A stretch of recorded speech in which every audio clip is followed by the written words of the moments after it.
Olá a todas e todos que nos assistem. É uma alegria enorme estar aqui celebrando o livro O Fim das Universidades como Conhecemos, que é uma obra coordenada por mim, mas com um diálogo muito incrível com muitos autores queridos, como a Clio, que está aqui comigo hoje. E a gente vai contar um pouquinho sobre esse material. Esse é um resultado da coluna da revista Ensino Superior e muitos artigos foram feitos durante a pandemia, mas também a gente pensa bastante nesse futuro da universidade, quais são os possíveis caminhos, quais são as tendências, que desafio a gente tem, tanto enquanto professor, mas também para uma gestão inovadora, para a gente pensar qual é o futuro que a gente quer desenhar para o ensino superior no Brasil. E um dos temas que a gente abordou bastante foi a importância da gente ter o protagonismo do aluno a partir de métodos de ensino participativo. Então, no texto, a gente discutiu em vários deles, né? No livro vocês vão encontrar artigos que colocam o aluno nesse protagonismo, dão dicas para os professores e professoras. Então, quer comentar um pouco, Clio? Sim, acho que, bom, primeiro é uma alegria estar aqui e participar dessa obra com várias reflexões tão importantes. E acho que uma coisa que tem no livro todo, e especialmente nesses artigos que falam sobre ensino participativo, é que a gente não pode mais fazer um ensino, né, como a gente fazia antes. Né? A gente precisa ter uma mudança de paradigma, a gente precisa construir novas metodologias a partir de outros princípios, né, diferentes do que a gente tem num ensino tradicional que é centrado no professor. E aí, o que a gente quer dizer quando a gente fala de protagonismo do aluno, né? Que a gente sempre conversa. A gente precisa pensar quem é, primeiro, quando a gente está pensando no curso, quem é esses nossos estudantes, né? E aí considerar a diversidade de estudantes que nós temos, e aí que transformações a gente quer que eles passem durante o curso. E a partir disso, a gente pensar, né, em uma diversidade de métodos possíveis, sabendo que os estudantes aprendem de formas diferentes e sabendo que para esses estudantes, né, e para o mundo que a gente tem hoje, não é mais, não é suficiente a gente pensar só em transmissão de conteúdo, a gente precisa pensar em competências, a gente precisa pensar em um pensamento crítico, né? A gente precisa pensar numa formação que também seja importante pessoalmente para a vida deles, em questões de ética e valores. Então, que tipos de métodos a gente pode trazer para a sala de aula que possam trabalhar esses diferentes aspectos? Então, é uma simulação, é um estudo de caso, é debate, é projetos, né? A gente tem um artigo que fala sobre isso.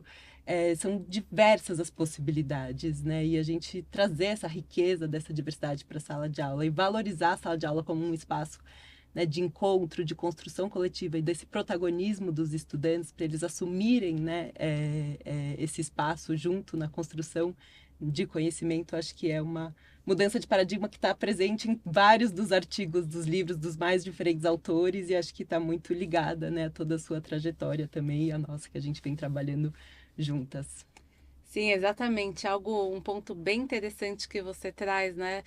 É a questão de como que a gente pode, então, fazer diferente, ensinar com ensino participativo, tirar esse aluno dessa zona de conforto da sala de aula, em que a gente está acostumado muito a receber esse conhecimento, essas informações e ser muito passivo. Então, a ideia ao longo de todo o livro, né, tem várias dicas para os professores, como, por exemplo, uma das técnicas que a gente tem usado bastante no nosso dia a dia é ensinar por projetos. Então, a gente trabalha com desafios reais, concretos, com atores reais e leva esses alunos e alunas a estarem na cena do dia a dia desses profissionais para que eles possam aprender na prática e realmente se responsabilizarem pelas entregas, pelo seu aprendizado, sempre, obviamente, com essa orientação do professor.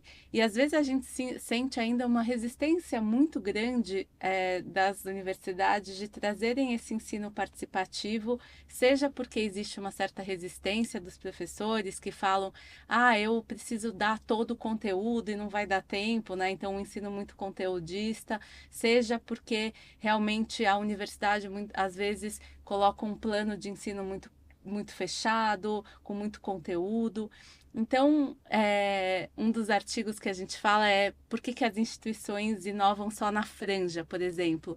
Porque justamente, né, são nas atividades que não são curricularizadas, né? As instituições muitas vezes têm receio de inovar quando elas estão falando sobre projetos, sobre as disciplinas mais tradicionais e acabam deixando toda essa inovação e essa riqueza toda que acontece na universidade para as franjas dela, né? Então, Sim. para as atividades de extensão, né, com o movimento extensionista. Então, tem muita coisa acontecendo, né, nessa franja, como a gente diz, que pode ser aproveitada demais, né, enquanto conteúdo de aprendizagem. Sim.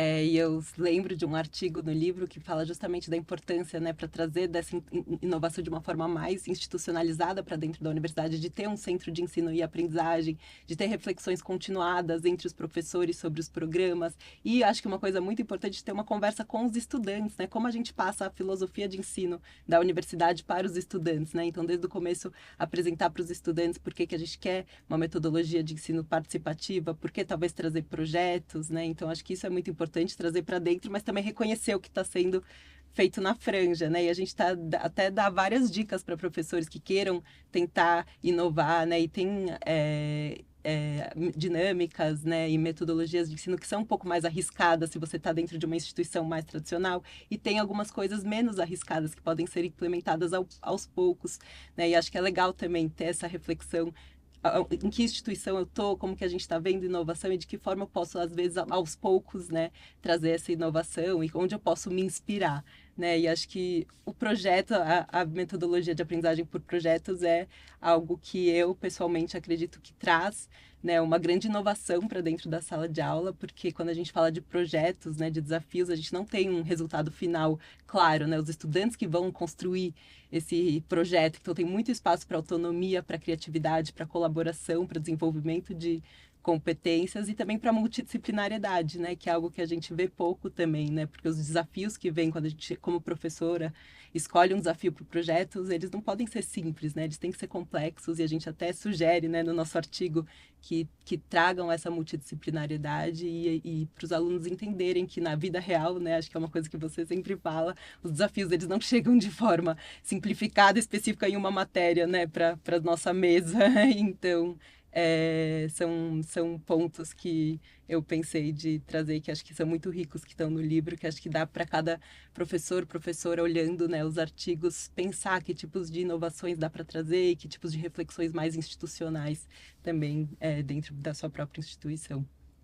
Um outro tema que eu acho bem interessante que os artigos trazem é uma pesquisa que a gente fez na Fundação Getúlio Vargas, que trabalha com tendências do futuro do ensino superior. Então, a partir da leitura de muitos relatórios, a gente acabou identificando 9 tendências que foram centrais para pensar esse futuro do ensino, e eu queria destacar pelo menos 3 delas aqui nessa conversa, pensando na questão da inclusão e diversidade, da importância dessa temática, da gente trazer essa diversidade para dentro da sala de aula, ainda mais num país que é tão desigual quanto o nosso, e como que a gente pode garantir permanência, né, para esses estudantes.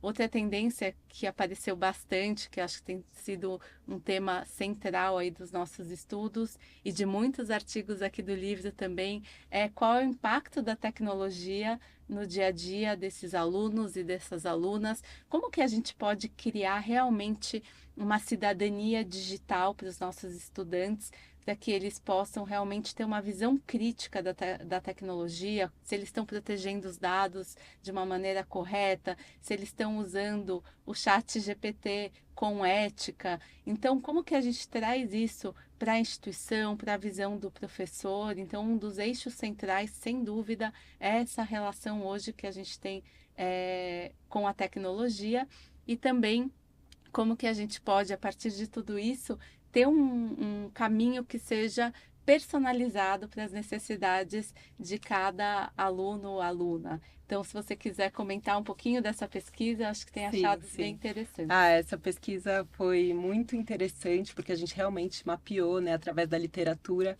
diferentes tendências para o futuro do ensino superior e viu também diferentes práticas, como instituições do mundo todo estavam implementando essas 9 tendências. E acho que você tocou em 3 tendências que são fundamentais, né? O primeiro da inclusão, e a gente tem até um artigo no livro que dá dicas, né? Como a professora pode lidar com a diversidade em sala de aula, principalmente diversidade de gênero, para trazer mais inclusão.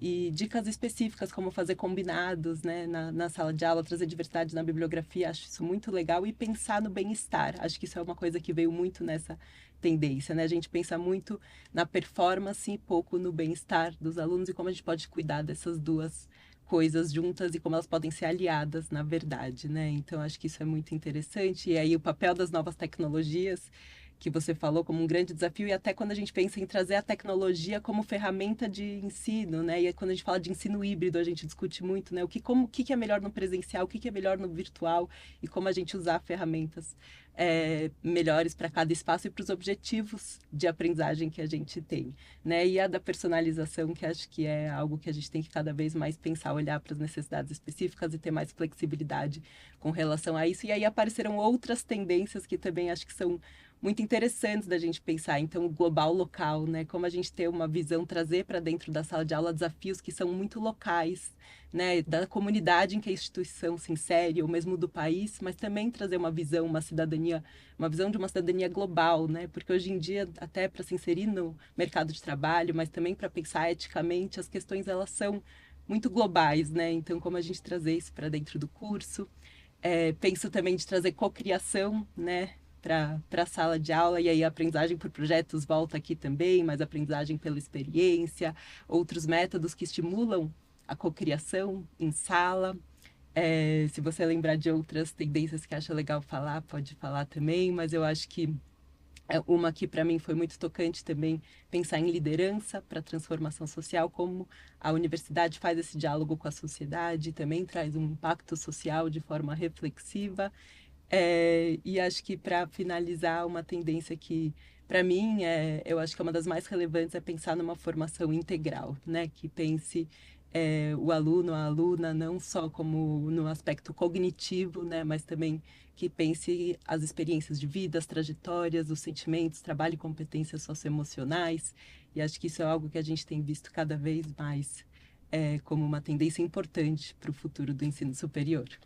E você acha que um ponto interessante da gente explorar é bastante a questão da saúde mental, como você colocou, porque muito também da dinâmica do ensino participativo é entender como que a gente acolhe esse aluno, essa aluna, principalmente no momento em que a gente tem bastante polarização política, né, direita e Sim, esquerda, enfim, e dentro da sala de aula essas questões aparecem e elas também precisam aparecer, porque a gente sabe que ensinar é um ato político sim. pedagógico, né? Então, muito importante que o professor trabalhe essas questões dentro da sala de aula, porque lá na rua elas estão acontecendo bastante. Muitas vezes nós, professores, professoras, a gente não fica na nossa zona de conforto lidando com essas questões. Então, também no livro a gente traz várias dicas de Sim. como lidar com essa construção de diálogos propositivos dentro da sala de aula